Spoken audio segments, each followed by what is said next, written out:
to Cooking in Cornwall, and it's lovely again. We're Elaine and I again, but we're over at Chuff's Bakery today, and it's been a pleasure to be here because we've had the bakers in and they've been making ciabatta, French sticks, and we're going to make some simple things at first, but we have got some more complicated things for you to make later. But we thought it'd be good for you guys to see what it's like in a real bakery, didn't we, Elaine? We thought, you know, come in and get your hands dirty in a real working business. It's completely different to at home. So I've left my kitchen at home today and travelled down to Padstow. And it's good here, isn't it, Elaine? Yes, it's taken a while to get it to where we want it to be, but and I see like ever growing, isn't it? Ever growing. You never got enough space. I expect you've still run out of space with 3 or 4 units. Yeah, always. So yeah. So I thought today, I don't know about you, but I thought if we could make some nice butter shortbreads, get some nice Cornish strawberries, Cornish butter involved, and a bit of Cornish salt or whatever, whenever we can, some Cornish cream. Good. So we're trying to use local ingredients again, because that's what we're trying to show to you. You don't have to go far from your doorstep in Cornwall to actually make a really lovely product. So I'm going to just use your machine, Elaine. Is that all right? Yes. I've got some flour, and like I said to you before, we always use stronger flour in the bakery, but because I'm making a biscuit, I need to weaken the strength of this a little bit, although, you know, and it will give that nice snap when you break it. So I'm going to add a little bit of rice flour to my flour today. Last week we had maize in some, didn't we? Yeah, we used maize last. Yeah. Corn flour as well. Yeah, we've talked about corn flour. So you can see it's not difficult to make your own cookies or biscuits at home, and I'm sure you've done them with the children before, but we just thought we'd get all these Cornish ingredients again. Right, just going to turn on the machine. The way we go.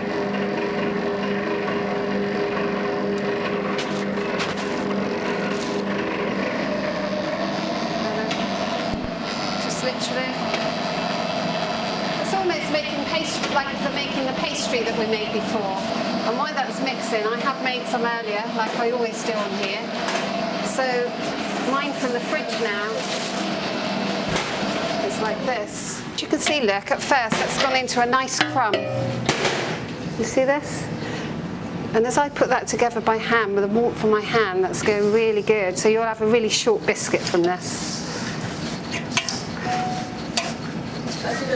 Yeah, you have a go at that. Yep. And then once that's done, I've popped this in the fridge overnight. And as you can see, it's still a bit crumbly, but that's fine. That's how it's supposed to be. It's a little bit hot, actually.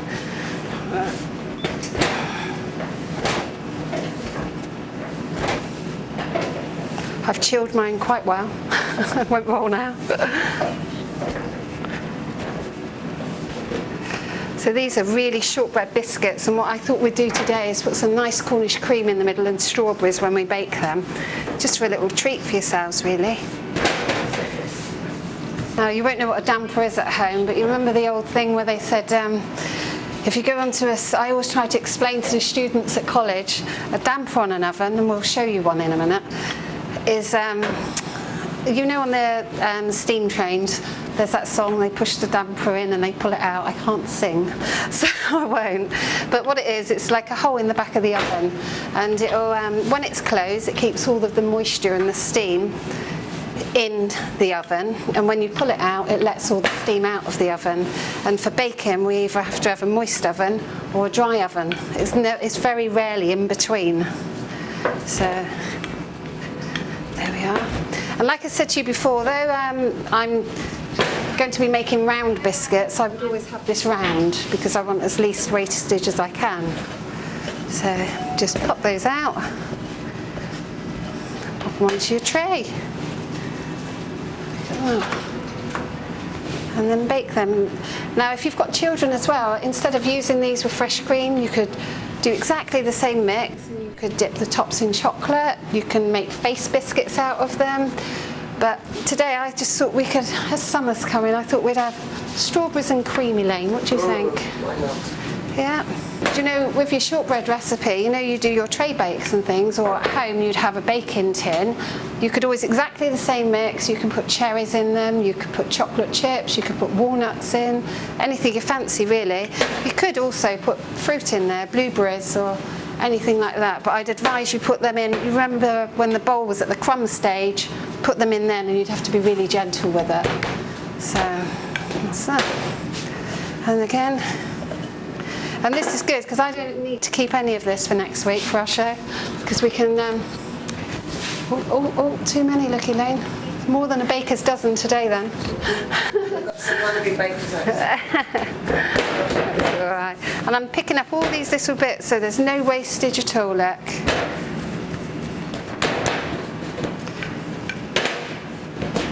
Okay. So, and you could do these any shape you like.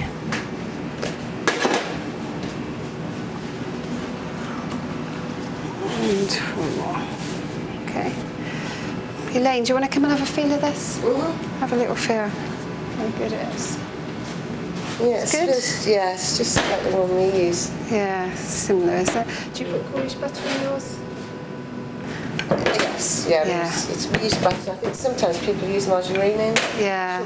It's never the same, is it? No, it's not. I think because butters, I even use salted butter in my biscuits, because I think you get a nicer flavour from that. Ours is salted, isn't it? So yeah, I mean, in some of your recipe books at home, it might say to you use unsalted butter, but I think it's more for health reasons, because actually for flavour in a biscuit, it's a bit of like savoury and sweet mixture together, makes it a nicer flavour.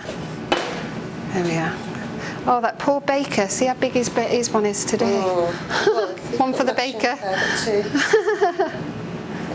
There you go. There we are. Actually, that's a bit small. We'll pop that up there. There we are. All right, so we're going to pop them into the oven, and then we're off with it. That's it, done. Right, my little biscuits are ready now. If you can have a look at this, look. But this biscuit's burning, and the little ones, and these ones are all even. And that's because on purpose, to show you the difference, I've rolled that biscuit a little bit thinner. So that's what shows you. It's really important to actually be really careful with your rolling pin and see if you can get them all the same thickness, because otherwise you'll get burning ones at the end. Now, do you put sugar in, don't we? You can, but I don't think we'll need to, because our butter shortbreads are...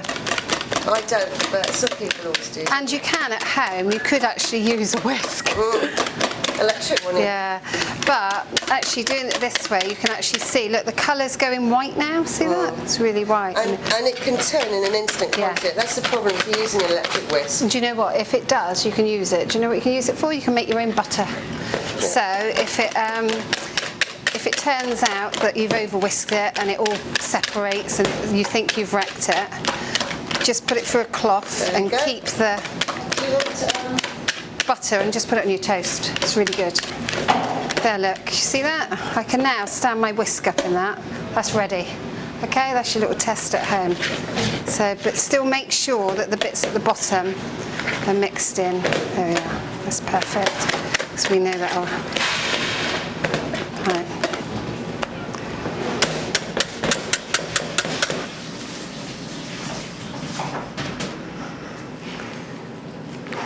Poke that on.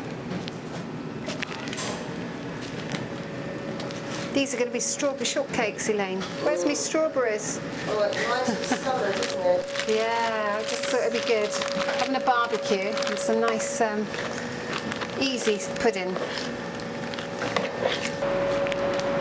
There we are. And then I'm going to get another biscuit. Where the strawberries go on top? Yeah. Place that on top.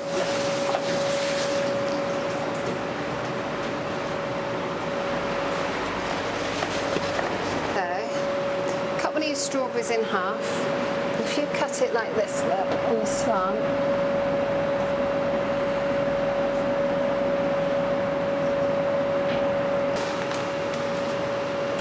put your sieve on the table first and you won't lose all your icing sugar.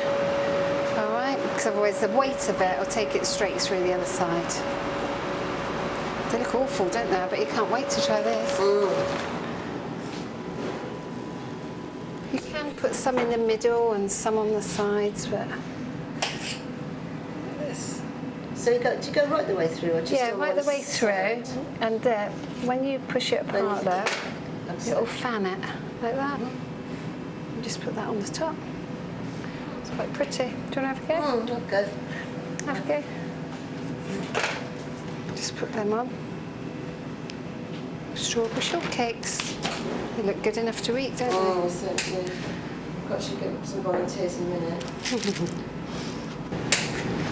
And like I say, you can put them in the middle as well if you want to. But What, in between? yeah, you could do. You could stick them in the sides like this now if you wanted Would to. you have them whole like this, or would you sort of chop them up if you put them in the middle? I think I'd chop them. You could actually mash them with a little bit of sugar and put them in the base if you wanted to, but only if you was going to eat them straight away, because it'll make your biscuit wet.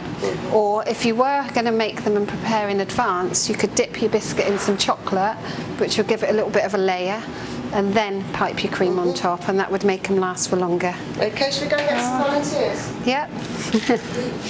Right, are you ready? We've made some strawberry shortcakes, and I think you ought to try them. It's coming up for summer, barbecues. I thought you'd really love them, so have a go. Just like that? Yeah, just like that. Go on in.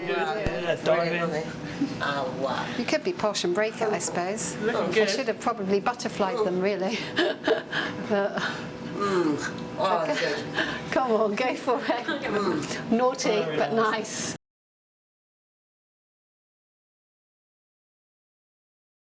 If you live in Cornwall or you're just simply visiting, then you must take time to sample the mouth-watering Nepalese and Indian cuisine being offered by the Gurkha restaurant in St Austell. Enjoy the flavours and delights of their cooking in a relaxed and friendly restaurant. View their menu online at nepalesegurkha.co.uk or book a table on 01726 673 90. Kingsley Village, so easy to get to with plenty of free parking. Come and browse all we have to offer under one roof. Why not feast your eyes over our delicious array of Cornish produce from our extensive food hall through to our cafe and Cornish crafts. Come and see why Kingsley Village is Cornwall's #1 choice for a Sunday carvery, served from 11:30 a.m. You will not be able to resist our mouth-watering selection of meats and vegetables. Kingsley Village at Fradden, the unique shopping venue in the centre of Cornwall. Stephen's Cornish Slate, producing quality Cornish slate tableware by hand in Redruth in Cornwall. Add a touch of elegance and class to your restaurant table, hotel, shop or home. We specialise in making bespoke items for clients like Ben's Cornish Kitchen in Marazion, Portreath Bakery and the Falmouth Hotel. We can do the same for you. Shop online too at stephenscornishslate.co.uk. Stephen's Cornish Slate, made in Cornwall with pride.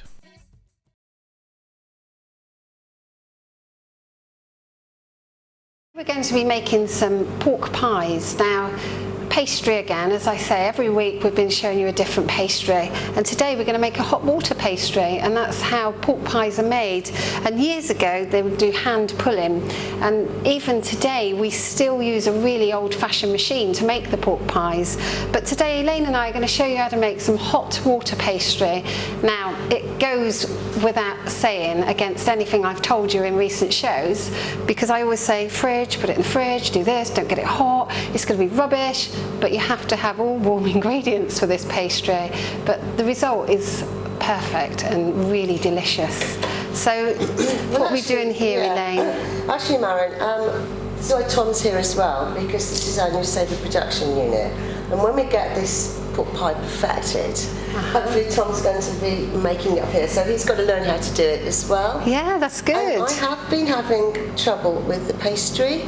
Right. And I've found a recipe actually, and it's one of the old dairy cookery books. They're always good though. The older books have got lots of old-fashioned recipes in. We're all going back to basics, aren't we? And this is one of the old-fashioned basic recipes. Well, this is dripping, by the way, beef dripping. Yeah, right. I've never made a pork pie for Tom with milk. No. Have you made pork pie before? No, never. No, it's a new experience for you, okay? Yeah. So in this bowl, I've just got the flour, and that's just your normal run-of-the-mill. A strong flour. A strong bread flour then, because as we say in bakeries, we tend to go for the stronger flours. If you're making it at home and you use just a normal plain flour, it's not quite the same, so I'd still advise you to just go in and buy yourself a strong bread flour. Okay, now with this I've just got 2 egg yolks and a little drop of milk. Now remember me and my recycling, I can't help myself. I've kept the whites because we don't need it for this recipe, and I'm going to make a nice something with that. Don't know what, but I'll surprise you. So I'm going to put them to one side and put them in the fridge. Right, now the milk now is in milk and water. Milk, water as well. Milk, water, dripping, and a bit of butter. And now the dripping, again, going back to the old-fashioned days, is really flavoursome, and you can buy that at your butcher's. It's not expensive, and I think it's readily available. My local butcher has it. Yeah. So we need just to have this warming through, Elaine. Should we give it a little bit of a... Borrow me wooden spoon, it's only a small one. But you need to mix that egg into the flour first of all. Yeah, that's fine. And I like this to sort of come up so it's really boiling. Is that right? Yeah, that's right. And then even when you've boiled it and you've put it all together, now they suggest that if you've got like an arga at home, I would, in the morning, weigh your flour up and stand this on your arga to warm through, because if that's warm as well, for this pastry, it makes it better. Right. Like this pie press, man. Oh, we can. We can have a little look. Have you got an element and power for that one, or is it just you've got a cold press for that? Yes. Yeah. Sometimes you can get heated ones, but actually the pie press for this is better unplugged and doing it. So, and if you've not got a pie press, obviously you haven't at home, you can actually get a rolling pin, and I'll show you a technique with that. You never know, bakeries, if that breaks down, you'll still know how to make your pies. I was at Melton Mowbray last week for the British Pie Championships. All right. And I went into this sort of award-winning shop, and I bought about 20 odd quid's worth of pork pies just to taste all the different ones. And they were amazingly different. Yeah, they are there. And I was sort of trying to mark some of them, like if I'd have been a judge. And there was a hand-raised one, and there was a machine one. Obviously, it's been used. You know, there's nothing wrong in using a machine at all. But I was saying, even though to eat it, I really preferred the hand-raised one. It didn't get as many points as marks as the other one. Really? No, because of the appearance. Consistency. That's right. Just the thing with this, Elaine, as well, don't think, oh, I'll boil the milk first and then add the other ingredients, because it won't work. If we boil that milk first, it changes the whole dynamics of the milk. That's why we've actually put the fat in there and the water, just to weaken it, because it's got the natural sugar. Well, it's got sugar in the milk, lactose, and the chemistry of it won't work. So we need to literally put the whole ingredients together and bring it to the boil. I'm going to just tip my egg and a little drop of milk in here. See, normally, and I'm almost inclined to do it, but I won't. I don't use mixing bowls, but I will today, because you won't do it at home without them. I would tip this on a table and make a well and do it. But no, I'll do it in this bowl, because I don't want to ruin Elaine's new unit. Don't worry, time will tell. Now that egg yolk will give it a lovely flavour. It will give it a nice colour. And it helps with keeping qualities, although so does the butter and the lard. Well, not lard, dripping. Dripping, yeah. Yeah. So it's coming up to the boil. That's good. Yeah. Right, don't tip it all in, because we don't know what this flour's going to do. Do you remember? With the flour, we've always got to remember that it takes different quantities. It's got different extraction rates.